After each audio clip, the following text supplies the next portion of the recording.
मित्रों नमस्कार। आपका बहुत बहुत स्वागत है। मित्रों, राम मंदिर इस वक्त पीक पर है और 22 जनवरी को नए नवनिर्मित राम मंदिर में भगवान श्री राम का विराजमान श्री राम का प्राण प्रतिष्ठा की जाएगी। उसके लिए पूरे देश भर में आंदोलन चल रहा है। देश भर में ऐसा माहौल बन गया कि पूरा देश राममय हो गया है।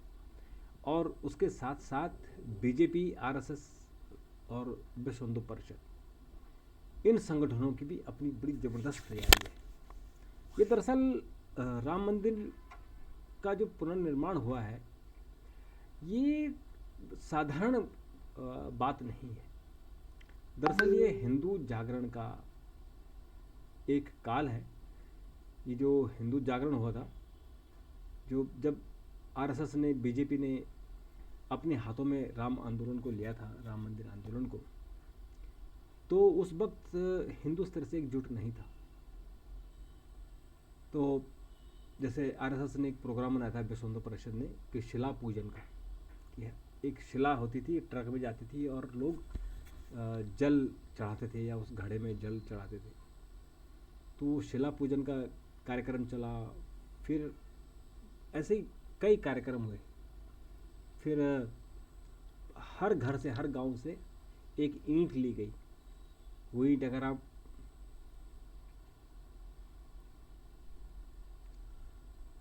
आप अयोध्या में रामकृष्णपुरम गए हैं तो वो ईंट लोगों की रखी हुई है, नाम से, उनके नाम उस पर लिखे हुए हैं।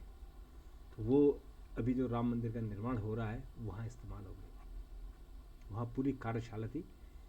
जो आप सोचे कि अशोक सिंघल जो विश्व हिंदू परिषद के अंतर्राष्ट्रीय अध्यक्ष थे, जब मंदिर का निर्माण की कहीं दूर दूर तक कोई संभावना नहीं थी, तब उन्होंने मंदिर का नक्शा बना लिया था, पत्थर मंगवा लिए थे और पत्थरों की जो नक्काशी थी वो शुरू कर दी थी। बड़े विजनरी थे। और आज अशोक सिंघल जी नहीं हैं, लेकिन उनकी यादें हैं और वहाँ उनकी स्मृति में एक स्मारक भी बनाया जा रहा है। तो एक तो बीजेपी की जो तैयारियां हैं कि 2024 का चुनाव है, तो निश्चित तौर पर इसे ये चुनाव का मुद्दा बनेगा, निश्चित तौर पर बनेगा। क्योंकि इतना बड़ा आंदोलन जिसे बीजेपी आरएसएस ने अपने हाथ में लिया था और हिंदू जागरण किया था, तो वो चुनाव का मुद्दा ना हो, ऐसा हो नहीं सकता। तो बीजेपी की 2 जनवरी को बहुत बड़ी एक बैठक हो रही है, जिसमें सभी प्रदेश अध्यक्ष आएंगे, सभी मुख्यमंत्री आएंगे, सभी उप मुख्यमंत्री आएंगे, जेपी नड्डा अध्यक्षता करेंगे और उसमें गृह मंत्री अमित शाह शामिल होंगे। और उसमें रणनीति बनाई जाएगी। 2 रणनीतियाँ उसमें बनेगी। एक रणनीति बनेगी कि जो मंदिर के लिए जो लोगों को बुलाया गया है, क्योंकि बड़ी संख्या में वहाँ लोग आ रहे हैं, तो चूँकि अयोध्या इतनी बड़ी नहीं है कि वहाँ लाखों लोगों को समा सके, लाखों लोगों का इंतज़ाम कर सके, तो इसलिए लोगों को समझाया जा रहा है कि आप 22 जनवरी को ना आएँ, उसके बाद आ जाए, क्योंकि तब भीड़ कम हो जाएगी और जो वीआईपी का मूवमेंट होगा वो भी नहीं होगा।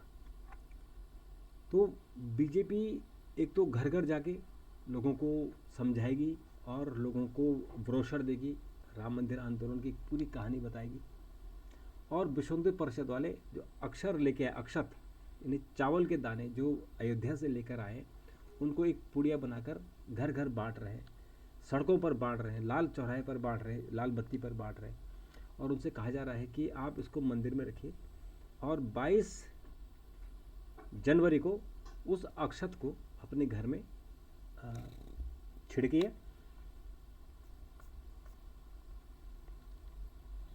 21 जनवरी रात को और 22 जनवरी को 2 दिन 2 रातों को दिवाली मनाइए। हर घर में दीप जलने चाहिए और दिवाली जैसा माहौल होना चाहिए। तो ये इस कारण हिंदुओं का एक और जागरण काल शुरू होगा। घर घर में राम मंदिर होगा, घर घर में दिए जलाए जाएंगे। तो ये एक बहुत बड़ा अभियान बीजेपी का, आरएसएस का है। और निश्चित तौर पर आरएसएस का फ़ायदा चुनाव में होगा और होना भी चाहिए। इतना बड़ा ये जो मूवमेंट है तो उसका आंदोलन ज़रूर होगा। तो मित्रों, ये तो हुई हमारे जो राम मंदिर को लेकर दिन भर की चर्चाएं, और इसमें पॉलिटिकल तैयारियां, बीजेपी की तैयारी, आरएसएस और विश्व हिंदू परिषद की तैयारी। तो घर घर में जो अक्षत देने की बात चल रही है, चावल के दाने, उसका। और इसके बाद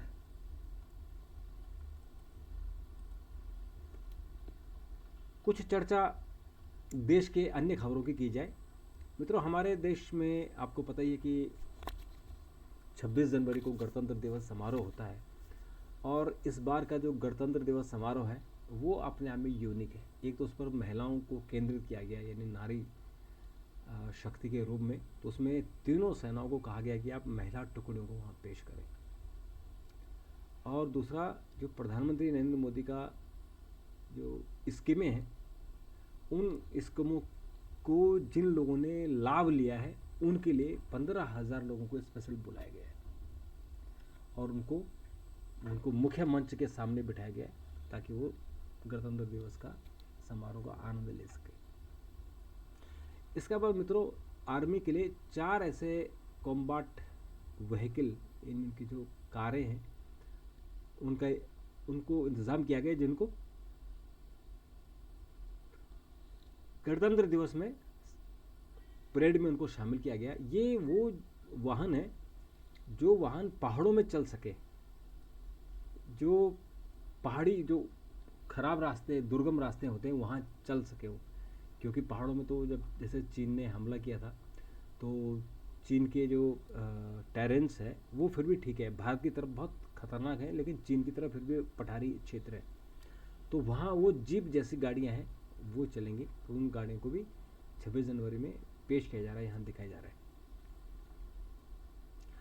तो मित्रों, ये 26 जनवरी के लिए। और उसके अलावा हमारे देश में एक अभी अंग्रेज़ों के बनाए हुए 3 कानून, आपराधिक कानून हैं, उनकी जगह नए कानून बने हैं। और उसमें जो एक कानून, जो भारतीय न्याय संहिता में आर्टिकल 140 1 और 140 2 है, 141(1) और 141(2), 141 नहीं, 141 है। तो 141 धारा में जो हिट एंड रन है, यानी अगर किसी की गाड़ी की टक्कर से अगर किसी की मृत्यु हो जाती है, अगर हिट एंड रन में हिट किया आपने और पुलिस को इन्फॉर्म नहीं किया, तो आपकी सज़ा 10 साल होगी। अगर आपने पुलिस को इन्फॉर्म कर दिया तो सज़ा कम हो जाएगी। इसके विरोध में ट्रक मालिक और ट्रकों के जो ड्राइवर हैं वो आंदोलन कर रहे हैं। कई हिस्सों में हड़ताल हो रही है। आज मध्य प्रदेश में नागपुर में ट्रक ड्राइवरों ने जगह जगह चक्का जाम लगाया और उन्होंने मेमोरेंडम दिए। उनका कहना है कि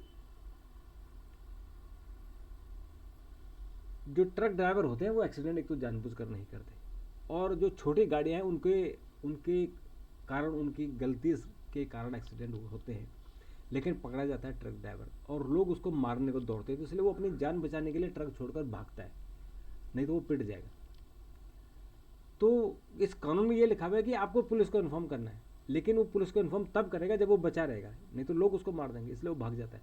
तो वो कह रहे हैं कि आप इसको क्लैरिफाई कीजिए और इसको में छूट दीजिए। आप ऐसा मत करो कि तो एक्सीडेंट हो गया, क्योंकि एक्सीडेंट तो एक्सीडेंट है, एक्सीडेंट को जानबूझ के तो करता नहीं।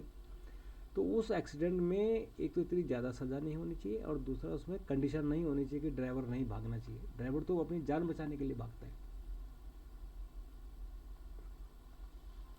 और मित्रों, इसके अलावा आज होम मिनिस्ट्री ने बड़ा कदम उठाया है। गैंगस्टर गोल्डी बराड को आतंकी घोषित कर दिया है।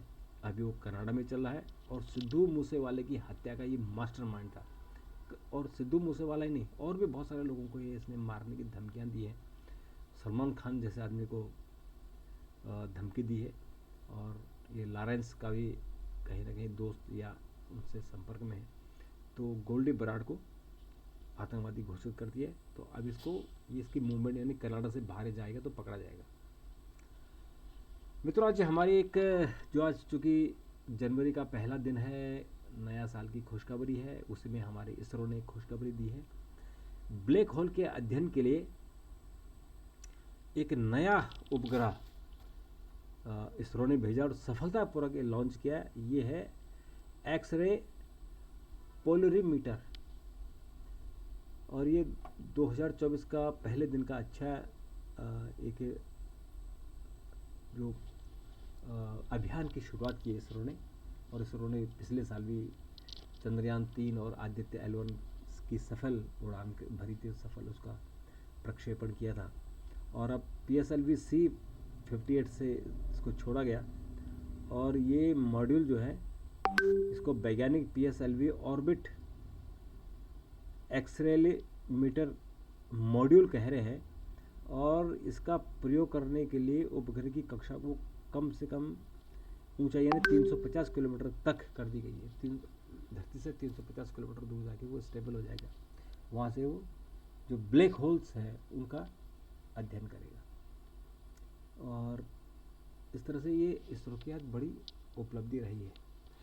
मित्रों, पंजाब में एक DSP जो अर्जुन अवार्डी हैं, उनकी रहस्यमय परिस्थिति में मौत हुई है, और वो अपने दोस्तों के साथ नया साल मनाने गए थे। तो उसमें भी एक डाउट है कि ये जो नए साल इनके मित्र हैं, क्या वो ऐसा तो नहीं कि मित्रों के साथ झगड़ा करने के बाद ऐसा हुआ हो, तो उसकी जांच चल रही है। मित्रों, आज नए साल के मौके पर दिल्ली के लोग, ऐसा लगा कि सब लोग दिल्ली के इंडिया गेट की तरफ आ गए, और पूरा इंडिया गेट के आसपास का पूरा इलाका ट्रैफिक जाम से भर गया। पब्लिक ही पब्लिक। उस पब्लिक को कंट्रोल करने के लिए पुलिस के हाथ पांव फूल गए, और पुलिस ने रिक्वेस्ट की थी लोगों से कि ना आए, लेकिन लोग आए और चारों तरफ भीड़ कर दी। तो मित्रों, इसके अलावा जो कुछ और खबरें, जैसे कि आज CJI यानी चीफ जस्टिस ऑफ इंडिया का आज इंटरव्यू छपा है, PTI भाषा ने दिया है, और उन्होंने 370 और समलैंगिक विवाह पर बोलने से तो इनकार कर दिया, लेकिन उन्होंने अयोध्या पर बात की और कहा कि अयोध्या मंदिर का जो डिसीजन सुप्रीम कोर्ट ने दिया था, वो इसलिए दिया था कि लंबे समय से एक संघर्ष चला रहा था, इस संघर्ष का खात्मा करना था। तो इसलिए 5 जजों ने सहमति के आधार पर अपना इसमें डिसीजन दिया था, और इसलिए आज जो हम राम मंदिर का उद्घाटन हो रहा है, वो सुप्रीम कोर्ट के निर्णय के कारण हुआ था।